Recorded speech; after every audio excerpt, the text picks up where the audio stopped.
পাহাড়ে সংঘাতের ঘটনায় কাউকে ছাড় দেয়া হবে না, মতবিনিময় শেষে উপদেষ্টাদের হুঁশিয়ারি, সবাইকে সম্প্রীতি রক্ষার আহ্বান। আইন শৃঙ্খলা কোনো অবস্থায় অবনতি হতে দেওয়া যাবে না। ভবিষ্যতে যদি তারা আবার চেষ্টা করে, তাদের যে হাত এটা আমরা কিন্তু ভেঙে দেব। স্বৈরাচার বিরোধী আন্দোলনে শহীদদের স্মরণে সিরাজগঞ্জে চলছে বিএনপির সমাবেশ। নিহতদের পরিবার ও আহতদের দেয়া হবে অর্থ সহায়তা। ভার্চুয়ালি কথা বলবেন তারেক রহমান। আদালত থেকে যেন আর কোনো অবিচার না হয় তা নিশ্চিতের আহ্বান আইন উপদেষ্টার। বিচার বিভাগের স্বাধীনতার জন্য পৃথক সচিবালয় গঠনের প্রস্তাব। দুর্গাপূজা উপলক্ষে ভারতে ৩,০০০ টন ইলিশ রপ্তানির অনুমোদন দিয়েছে সরকার, বাণিজ্য মন্ত্রণালয়ের প্রজ্ঞাপন জারি।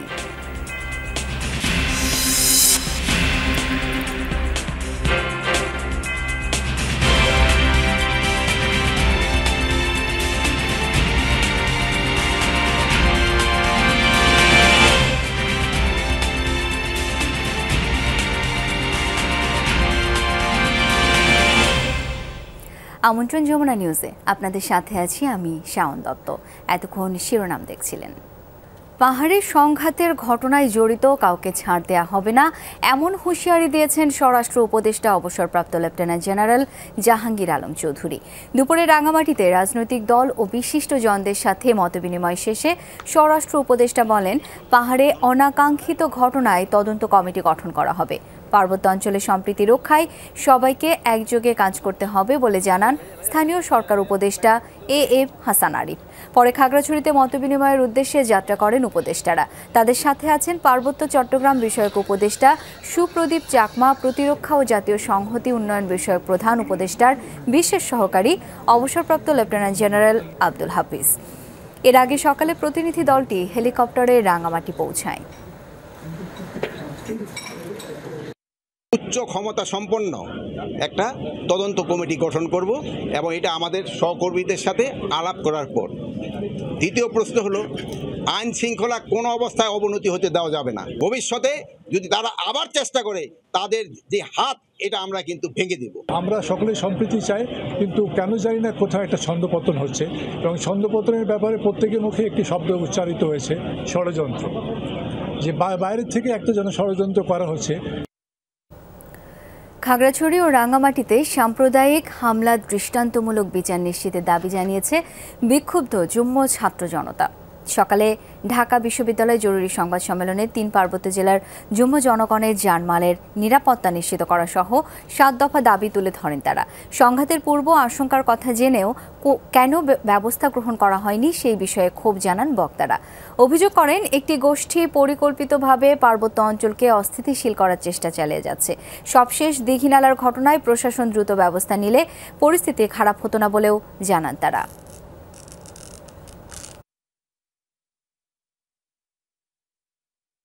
ছাত্র জনতার গণ অভ্যুত্থানের মাধ্যমে বাংলাদেশ দ্বিতীয়বার স্বাধীন হয়েছে। দুঃখের বিষয়, সমতল জনগণ মুক্ত হওয়ায় প্রাণ ভরে নিঃশ্বাস নিতে পারলেও পার্বত্য চট্টগ্রামের জনগণ এখনও স্বাধীনতার স্বাদ পায়নি। খাগড়াছড়ি ও রাঙ্গামাটিতে রাষ্ট্রীয় বাহিনীর মদতেই স্যাটেলার বাঙালিদের কর্তৃক সাম্প্রতিক হামলা তার উজ্জ্বল দৃষ্টান্ত। দর্শক, ঢাকা বিশ্ববিদ্যালয়ের রাজু ভাস্কর্য এলাকায় খাগড়াছড়ি ও রাঙামাটির ঘটনায় মিছিল ও সমাবেশ চলছে। এখন সেখানে রয়েছেন সহকর্মী আখলাকুস সাফা, সরাসরি তার কাছে যাচ্ছি। সাফা, সমাবেশে যারা অংশ নিয়েছেন কি বলছেন তারা, বিস্তারিত জানতে চাই আপনার কাছ থেকে।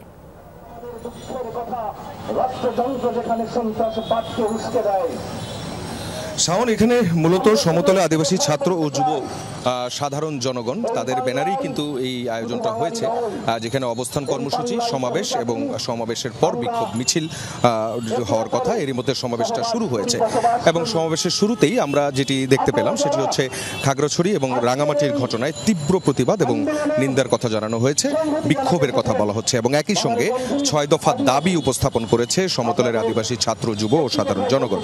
তার মধ্যে প্রথমটি দ্বিতীয়টি হচ্ছে দীঘিনালায় সাম্প্রদায়িক সহিংসতায় আক্রান্ত আদিবাসী সহ খাগড়াছড়ি ও 3 পার্বত্য জেলায় আদিবাসীদের নিরাপত্তা নিশ্চিত করা এবং তাদের জানমাল রক্ষা করতে হবে। দ্বিতীয়টি যেটি গুরুত্ব দিচ্ছে তারা, সেটি হচ্ছে জাতিসংঘের অধীনে তদন্ত কমিশন গঠন করে এই ঘটনার তদন্ত করে তার জনসম্মুখে প্রকাশ করতে হবে এবং দোষীদের দৃষ্টান্তমূলক সাজার ব্যবস্থা করতে হবে। তৃতীয় যে দাবি সেটি হচ্ছে উক্ত ঘটনায় নিহতদের পরিবারবর্গকে যথাযথ ক্ষতিপূরণ এবং আহতদের সুচিকিৎসা নিশ্চিত করতে হবে। কিছুক্ষণ আগে আলাদা করে এখানে যারা আছেন তাদের সঙ্গে আমরা কথা হচ্ছিল, তারা এই 6টি বিষয়কেই সর্বোচ্চ গুরুত্ব দিচ্ছেন। আদিবাসীদের ক্ষতিগ্রস্ত বৌদ্ধবিহার, দোকানপাট, বাড়িঘর এবং তাদের যে মালিকরা আছে তাদের পর্যাপ্ত ক্ষতিপূরণ দিতে হবে। দেশের সকল আদিবাসী নাগরিকের নিরাপত্তা নিশ্চিত করার কথা বলছেন এবং সবশেষ যে দাবিটির কথা বলছেন সেটি হচ্ছে পার্বত্য সমস্যার রাজনৈতিক সমাধান নিশ্চিতকরণে 6 মাসের মধ্যে পার্বত্য চট্টগ্রাম চুক্তির পূর্ণ বাস্তবায়নের কার্যকর পদক্ষেপ গ্রহণ করতে হবে। তারা বলছেন যে এর আগের বিভিন্ন সরকারই এসেছে, কিন্তু তারা শান্তি চুক্তির এই যে মৌলিক যে বিষয়গুলো আছে সেই মৌলিক বিষয়গুলোর কোনো বাস্তবায়নই করেনি এবং সব মিলিয়ে এই যে পরিস্থিতিটা তৈরি হয়েছে, এই পরিস্থিতিতে কিছুটা গুজবের কথাও বলছেন তারা। অনেকে অতি উৎসাহী হয়ে এই হামলাগুলো করেছে এমনটাও তারা বলছেন এবং তারা সবশেষে তারা যেটি বলতে চান, তারা নিরাপত্তা চান, নিরাপদে থাকতে চান, সবার সাথে একসাথে থাকতে চান। সাফা, অনেক ধন্যবাদ আপনাকে। দর্শক, সিরাজগঞ্জে এনায়েতপুর ইসলামিয়া উচ্চ বিদ্যালয় মাঠে চলছে বিএনপির সমাবেশ।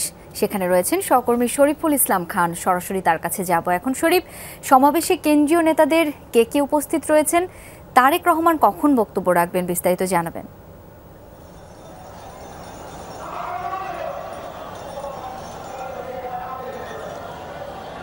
শাওন, সিরাজগঞ্জ 5 আসনটি হচ্ছে বেলকুচি, চৌহালি উপজেলা আর হচ্ছে এনায়েতপুর থানা, এই 3টি জায়গা নিয়ে।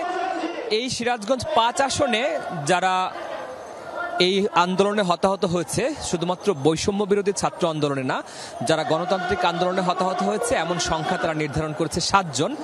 এই 7 জনের পরিবারকে আজকে বিএনপির পক্ষ থেকে আনুষ্ঠানিকভাবে আর্থিক সহায়তা করা হবে। এরই মধ্যে বিএনপির সিনিয়র যুগ্ম মহাসচিব রুহুল কবির রিজভী এসে উপস্থিত হয়েছেন। বিএনপির ভারপ্রাপ্ত চেয়ারম্যান তারেক রহমান তিনি ভার্চুয়ালি যুক্ত হবেন। স্থায়ী কমিটির সদস্য ইকবাল হাসান মাহমুদ টুকু, তারও ভার্চুয়ালি যুক্ত হওয়ার কথা রয়েছে, কারণ তিনি অনেক দিন থেকে বিদেশে। আমরা যেটি দেখেছি যে আর কিছুক্ষণ আগেও 10 মিনিট আগেও এখানে দাঁড়াবার মতো অবস্থা ছিল না, এত রোদ। এবং আপনি যদি খেয়াল করেন তাহলে দেখবেন যে যত মানুষ এই উচ্চ বিদ্যালয়ের মাঠে রয়েছে তার চেয়ে অনেক বেশি কিন্তু রয়েছে সড়কে, প্রধান সড়কে, অর্থাৎ গাছে, মাঠের আশেপাশে। আমরা নেতাকর্মীদের সঙ্গে কথা বলেছিলাম যে এই যে প্রচণ্ড রোদ, ভ্যাপসা গরম, সেগুলো উপেক্ষা করে আপনারা দেখতে পাচ্ছেন যে বিএনপির সিনিয়র যুগ্ম মহাসচিব রুহুল কবির রিজভী এর মধ্যে মঞ্চে উঠেছেন। তারা যেটি বলেছেন যে কেউ বলেছেন যে তারা তারেক রহমানের বক্তব্য শুনবার জন্য এসেছেন, কেউ বলছেন যে তারা জিয়াউর রহমানের সঙ্গে রাজনীতি করেছেন, আদর্শে বিশ্বাস করে সেই জায়গা থেকে তারা এখানে এসে উপস্থিত হয়েছেন। এবং কেউ তারা তাদের মতো করে দাবি জানিয়েছেন যে বিএনপি নেতাকর্মীদের নামে যেসব মামলাগুলো রয়েছে সেই মামলাগুলো প্রত্যাহার করতে হবে, পাশাপাশি দ্রুত একটা জনপ্রতিনিধিত্বমূলক গণতান্ত্রিক ব্যবস্থা নিশ্চিত করতে হবে। আমি সেটা জানতে চেয়েছিলাম যে কেমন যে অন্তর্বর্তী সরকার যেটি হয়েছে, তারা বলছে যে তারা জনগণের ভোটে নির্বাচিত নয়, জনগণের ভোটে নির্বাচিত এমন সরকার দ্বারা তারা যতদূর সময় প্রয়োজন যৌক্তিক সময়ের পর যেন নির্বাচন দেয় সেই দাবি তারা করেছেন। আমরা আশা করছি যে আর হয়তো 45 মিনিটের মধ্যে এখানকার যে প্রধান অতিথি আজকের অনুষ্ঠানের বিএনপির ভারপ্রাপ্ত চেয়ারম্যান তারেক রহমান, তিনি তার আনুষ্ঠানিকভাবে বক্তব্য রাখবেন। এর আগে স্থানীয় এবং কেন্দ্রীয় নেতৃবৃন্দ বক্তব্য রাখবেন। পাশাপাশি যে 7টি পরিবার রয়েছে সেই 5টি পরিবারকে তারা সহযোগিতা দিবে। বিএনপি নেতাকর্মীরা এখানে অঙ্গীকার করেছেন যে যারা গণতান্ত্রিক আন্দোলনে শহীদ হয়েছেন তাদের পাশে সব সময় থাকবে বিএনপি। শাওন। শরীফ, ধন্যবাদ আপনাকে। বিগত বছরগুলোই বিচার বিভাগের উপর নগ্ন হস্তক্ষেপ করা হয়েছে জানিয়েছেন প্রধান বিচারপতি সৈয়দ রেফাত আহমেদ। তাই বিচার বিভাগের স্বাধীনতার জন্য পৃথক সচিবালয় গঠনের প্রস্তাব শিগগিরই আইন মন্ত্রণালয়ে পাঠানো হবে বলেও জানান তিনি।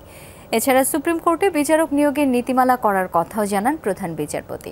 বিচার বিভাগ থেকে যেন আর কোনো অবিচার না হয় সেটা নিশ্চিত করার আহ্বান জানান আইন উপদেষ্টা। অধস্তন আদালতের বিচারকদের উদ্দেশ্যে বিচার বিভাগের রোডম্যাপ তুলে ধরার আয়োজন ছিল সুপ্রিম কোর্টের মূল ভবনের ইনার গার্ডেনে। সকালে আয়োজিত এই সভায় বিচার বিভাগ থেকে দুর্নীতি দূর করার প্রত্যয় জানান অ্যাটর্নি জেনারেল। শুদ্ধি অভিযানের মাধ্যমে বিচার বিভাগের সকল স্তর থেকে দুর্নীতি নির্মূল করা সংশ্লিষ্ট কর্তৃপক্ষের নৈতিক দায়িত্ব এবং বড় চ্যালেঞ্জ বলে আমি বিশ্বাস করি। সভায় বিচার বিভাগ সংস্কারে বেশ কিছু প্রস্তাবনা তুলে ধরেন প্রধান বিচারপতি। বিগত বছরগুলোতে বিচার বিভাগের উপর নগ্ন হস্তক্ষেপ করা হয়েছে, তাই নতুন এই বাংলাদেশে আমরা এমন একটি বিচার বিভাগ গড়তে চাই যেটি বিচার বিভাগ এবং সততা ও অধিকার বোধের নিশ্চয়তার একটি নিরাপদ দুর্গে পরিণত হবে। প্রধান বিচারপতি জানান, সুপ্রিম কোর্টে বিচারক নিয়োগের নীতিমালাও করা হবে। বর্তমানে বিচারকগণের পদায়ন ও পদোন্নতির ক্ষেত্রে কোনো ঘোষিত নীতিমালা নেই, ফলে পদায়ন ও পদোন্নতির ক্ষেত্রে অনেক সময় বিচারকগণ বৈষম্যের শিকার হয়েছেন। আমি এই বিষয়টি একটি যথোপযুক্ত নীতিমালা দ্রুত প্রণয়ন করব। আইন উপদেষ্টা বলেন, বিচার বিভাগ ব্যবহার করে মানুষকে হয়রানি করার সংস্কৃতি থেকে বের হয়ে আসতে হবে। ফ্যাসিস্ট সরকার গায়েবী মামলা এবং ঢালাও মামলার একটা কালচার শুরু করেছিল। আমরা সেটা থেকে বের হতে চাই, মানুষকে যতটা পারা যায় হয়রানি থেকে মুক্তি দেন। সভায় সারা দেশের প্রায় 2000 বিচারক অংশ নেন। বিচার বিভাগের অভিভাবক হিসাবে শাকিল হাসান, যমুনা নিউজ, ঢাকা। যখন বিচারক ও বিচার বিভাগের দুর্গাপূজা উপলক্ষে ভারতে 3000 টন ইলিশ রপ্তানির অনুমোদন দিয়েছে বাংলাদেশ সরকার। আজ বাণিজ্য মন্ত্রণালয় ইলিশ রপ্তানির অনুমতি দিয়ে একটি প্রজ্ঞাপন জারি করেছে। এতে বলা হয়, বিভিন্ন রপ্তানিকারকদের আবেদনের প্রেক্ষিতে শর্ত সাপেক্ষে ইলিশ রপ্তানির অনুমোদন দেওয়া হয়েছে। এর আগে দুর্গাপূজাকে সামনে রেখে ইলিশ মাছ চেয়ে বাংলাদেশ সরকারকে চিঠি দিয়েছিল ভারতের ফিশ ইম্পোর্টার্স অ্যাসোসিয়েশন। গত 9 সেপ্টেম্বর অন্তর্বর্তী সরকারের পররাষ্ট্র উপদেষ্টা বরাবর এই চিঠি পাঠানো হয়। তথ্য অনুযায়ী 2022 এবং 2023 সালে 1300 টন ইলিশ রপ্তানি করেছে বাংলাদেশ।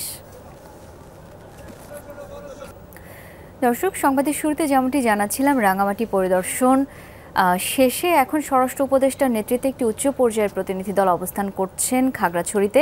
আমরা একটু বিস্তারিত জেনে নিতে চাই। এখনকার সহকর্মী শাহরিয়ার ইউনুস এখন যুক্ত হচ্ছেন। শাহরিয়ার, খাগড়াছড়িতে মত বিনিময় করবে প্রতিনিধি দল কাদের সাথে, সার্বিক কী অবস্থা আমাদেরকে একটু জানাবেন বিস্তারিত।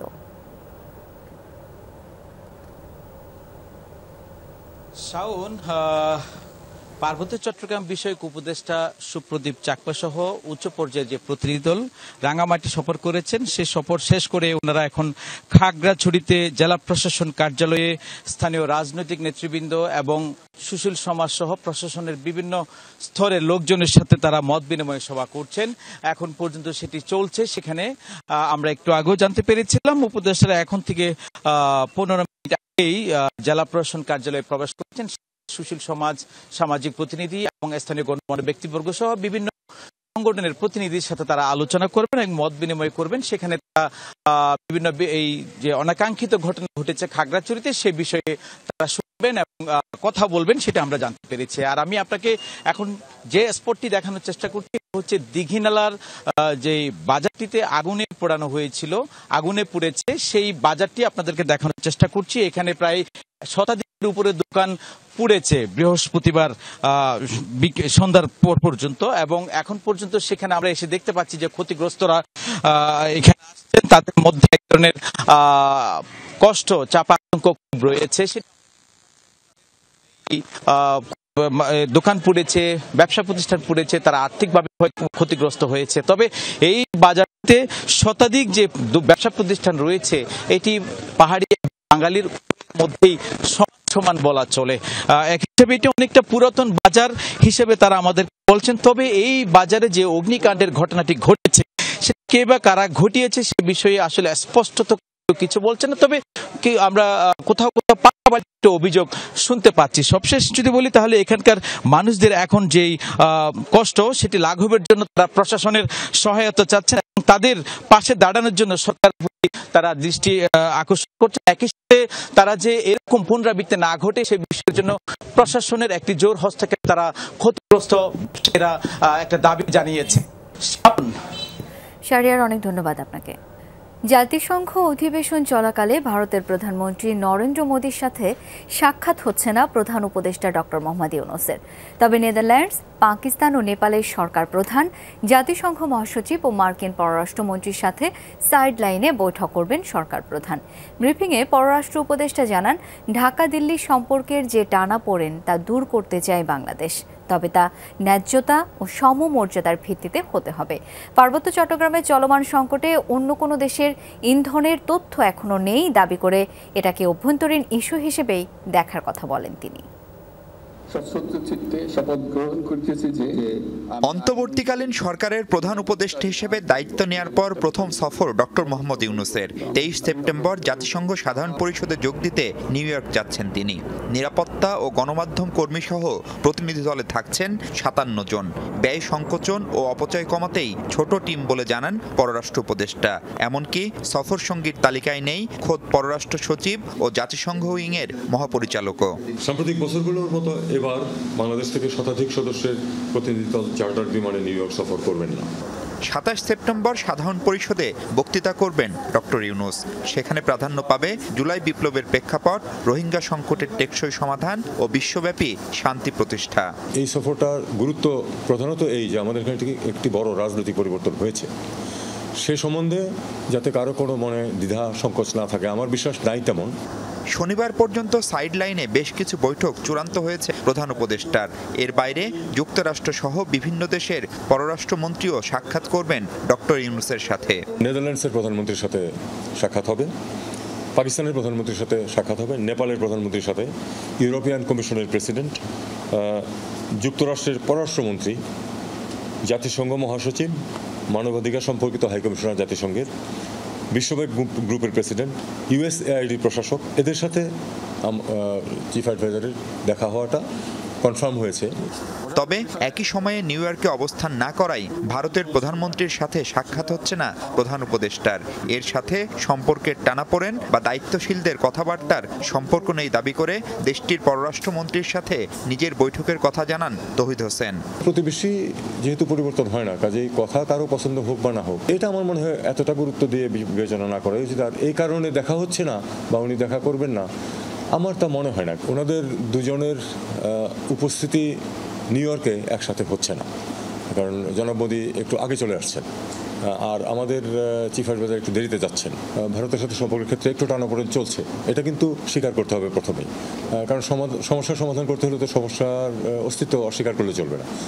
আমরা অবশ্যই চেষ্টা করবো সেই টানাপোড়েন যাতে আমরা পেছনে ফেলতে পারি এবং একটি সম্পর্ক ওয়ার্কিং রিলেশন সৃষ্টি হয়। কিন্তু আমরা যেটা সবসময় বলে আসছি এবং সেটা হলো যে এটাকে অবশ্যই হতে হবে সার্বভৌম সমতার ভিত্তিতে এবং পারস্পরিক শ্রদ্ধাবোধের ভিত্তিতে। ব্রিফিংয়ে পার্বত্য এলাকায় চলমান সংকটের পেছনে অন্য কোনো দেশের ইন্ধন আছে কিনা সেই প্রশ্নেরও জবাব দেন উপদেষ্টা। কোনো ইন্ধন আছে কিনা সেটা তো আমি জানি না। আমরা এটাকে আমাদের অভ্যন্তরীণ একটা সমস্যা হিসেবেই দেখছি এবং সেটা সমাধানের চেষ্টা করছি। আশা করি যে সাফল্য অর্জন করব, কারণ আমাদের মানুষ যারাই এখানে আহত নিহত হচ্ছেন আমাদের মানুষ। ফিলিস্তিনিদের অধিকারের পক্ষে বাংলাদেশের অবস্থান আগের মতোই বলে জানান তৌহিদ হোসেন। সংক্ষিপ্ত সফর শেষে 27 সেপ্টেম্বর ঢাকায় ফিরবেন প্রধান উপদেষ্টা। মাহফুজ মিশু, যমুনা নিউজ, ঢাকা। ঢাকা বিশ্ববিদ্যালয়ের আবাসিক হলে গণপিটুনিতে তোফাজ্জল হত্যার ঘটনায় অভিযুক্ত 8 শিক্ষার্থীকে সাময়িক বহিষ্কারের কথা জানিয়েছেন প্রক্টর অধ্যাপক সাইফুদ্দিন আহমেদ। তবে এখনই ছাত্র রাজনীতি নিষিদ্ধের চূড়ান্ত সিদ্ধান্ত হয়নি বলেও জানান তিনি। এদিকে বিশ্ববিদ্যালয়ে এভাবে মানুষ হত্যার ঘটনায় ক্ষোভ জানান শিক্ষকরা। তোফাজ্জল হত্যার দায় শিক্ষকদেরও নিতে হবে বলেও জানান তারা। বুধবার রাতে ঢাকা বিশ্ববিদ্যালয়ের ফজলুল হক মুসলিম হলে ভবঘুরে তোফাজ্জল হোসেন ঢুকে পড়েন। এ সময় তাকে কয়েক দফা মারধর করে হলের শিক্ষার্থীরা। ঢাকা মেডিকেল কলেজ হাসপাতালে নেওয়া হলে চিকিৎসকরা তাকে মৃত ঘোষণা করেন। এই ঘটনায় শাহবাগ থানায় মামলা করেছে বিশ্ববিদ্যালয় কর্তৃপক্ষ। গ্রেফতার করা হয়েছে 6 শিক্ষার্থীকে, যারা 164 ধারায় স্বীকারোক্তিমূলক জবানবন্দি দিয়েছে শুক্রবার। তোফাজ্জল মৃত্যুর ঘটনায় সামাজিক যোগাযোগ মাধ্যমে ওঠে নিন্দার ঝড়। অনেকেই ঢাকা বিশ্ববিদ্যালয়ের শিক্ষার্থী হিসেবে লজ্জিত বলে পোস্ট দেন। বিশ্ববিদ্যালয়ের শিক্ষকরাও ক্ষোভে ফুঁসে ওঠেন। শিক্ষক নেটওয়ার্কের ব্যানারে হয় প্রতিবাদ সমাবেশ। তোফাজ্জল হত্যার দায় বিশ্ববিদ্যালয় প্রশাসন ও হলের হাউস টিউটররা এড়াতে পারেন না বলেও জানান তারা। এখানে শিক্ষকদের দায় আমরা কি করে এড়াবো? কি করে আমরা এড়াচ্ছি, এবং যেহেতু আমরা এড়াচ্ছি সুতরাং এই বিষয়টা সবার সামনে আসা প্রয়োজন, যেটা এড়ানোর মতো কোনো স্লিপ না। কিন্তু মনোবিজ্ঞান হিসাবে আমি যেটা বুঝেছি, এই মানুষগুলো যারা এই কাজটা করেছে তারা চরমভাবে অসুস্থ, মানসিকভাবে অসুস্থ। শনিবার অভিযুক্ত ৮ শিক্ষার্থীকে সাময়িকভাবে বহিষ্কার করেছে বিশ্ববিদ্যালয় কর্তৃপক্ষ। প্রক্টর জানান, ফজলুল হক হলে নতুন প্রভোস্ট নিয়োগ দেওয়া হয়েছে। ঢাকা বিশ্ববিদ্যালয় হল প্রশাসন তার আসন বাতিল করার পদক্ষেপ নিয়েছে। ঢাকা বিশ্ববিদ্যালয় কর্তৃপক্ষ ঠিক আজকে সকালবেলায় ওই ৮ জনকে সাময়িক বহিষ্কারের আদেশ জারি করেছে। এখনই ছাত্র রাজনীতি নিষিদ্ধের চূড়ান্ত সিদ্ধান্ত হয়নি বলেও জানান প্রক্টর। আলোচনা চলমান আছে, এই আলোচনার উপর ভিত্তি করেই আমরা একটা চূড়ান্ত সিদ্ধান্ত নিব। তবে বৃহত্তর শিক্ষার্থী সমাজ ওই আগের অবস্থায় ফিরে দিতে চান না। মানে এখনো রাজনীতি নিষিদ্ধের আমরা আনুষ্ঠানিকভাবে কোনো সিদ্ধান্ত বিশ্ববিদ্যালয় দেয়নি, আলোচনা পর্যায়ে আছে। সোমবার থেকে ক্লাস শুরু হবে বলেও জানান প্রক্টর। রাবি সিদ্দিকী, যমুনা নিউজ, ঢাকা। যারা মহান মুক্তিযুদ্ধ করেছিলেন তারা যেমন পুরো জাতির কাছে স্মরণীয় হয়ে থাকবেন, তেমনি জুলাই অভ্যুত্থানে যারা শহীদ বা আহত হয়েছেন তারাও ইতিহাসের অংশ হয়ে গেছেন, এমন মন্তব্য করেছেন বিএনপির স্থায়ী কমিটির সদস্য নজরুল ইসলাম খান। বৈষম্য বিরোধী ছাত্র জনতার অভ্যুত্থানে শহীদদের পরিবার ও আহত ব্যক্তিদের সুচিকিৎসার জন্য আর্থিক সহযোগিতা অনুষ্ঠানে এই মন্তব্য করেন তিনি। রামপুরা, বাড্ডা ও হাতিরঝিল এলাকার ২৭ ব্যক্তি ও ৭ আহত শিক্ষার্থীকে সহযোগিতা করা হবে, পর্যায়ক্রমে সহায়তা করা হবে বাকিদেরও। নজরুল ইসলাম খান বলেন, দীর্ঘস্থায়ী একটি লড়াইয়ের চূড়ান্ত রূপ দেখা গেছে জুলাই ও আগস্টে। দীর্ঘদিনের আন্দোলন লড়াইয়ের পূর্ণতা এসেছে ছাত্র জনতার অভ্যুত্থানের মাধ্যমে।